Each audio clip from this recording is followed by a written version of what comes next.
Hey guys, welcome back. Shane Green, the Culture Hacker. All right, let's talk college sports. Most importantly, football. All right, this last weekend we kicked off the football seasons. I got to say, I'm a big college football fan, pretty fired up. And again, depending on your fandom, you're obviously pretty optimistic still that your team can make the championship, get to a bowl game, win its biggest rivalry, or you know what, just show a better effort than they did last season.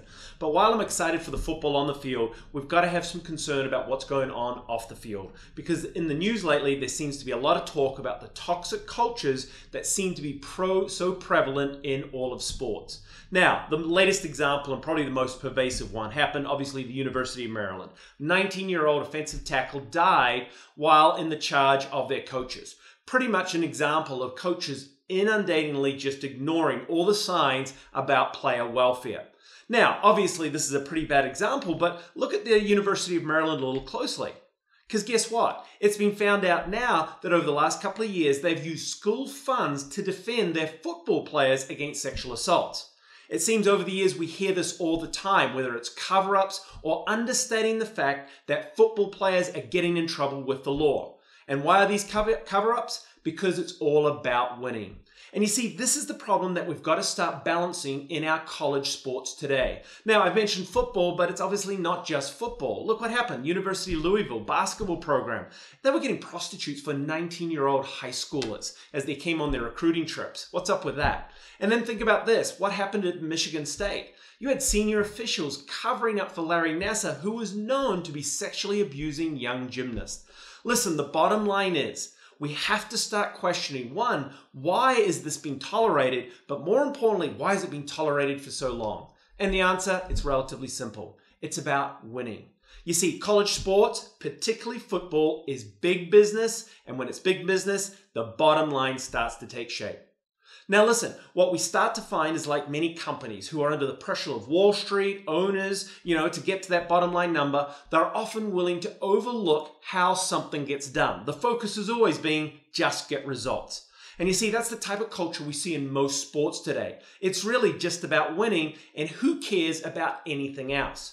But times are changing. You're starting to see companies now realize that they can't afford to have someone in charge who basically doesn't create a positive reputation or create the type of work environment that their workers will like. Let's look at Uber. Travis Kalanick obviously created one of the most successful businesses of all time, but it came to a point where the board and everyone else had to stop tolerating his aggressive and abusive attitude, not only towards rules, but women as well. And you see, that's why I believe that colleges need to start looking at themselves a little bit more.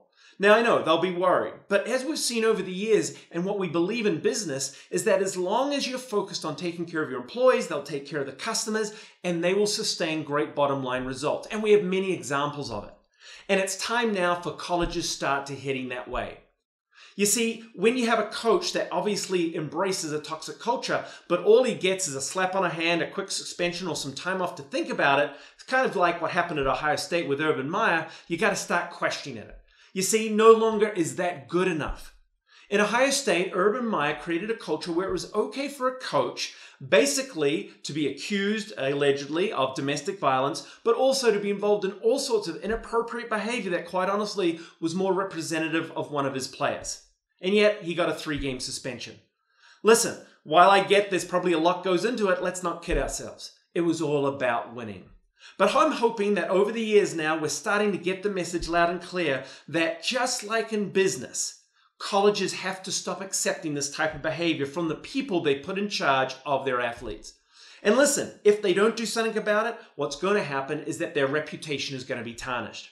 You see, what's happening today is that people, particularly young people coming into the job market, are seriously taking a look at the reputation of companies and how well they take care of their employees.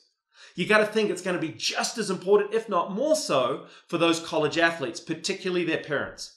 I'm going to be fascinated to watch how this next round of recruiting goes, because imagine someone like Urban Meyer having to sit in and convince parents that he's got his players' best interests at heart.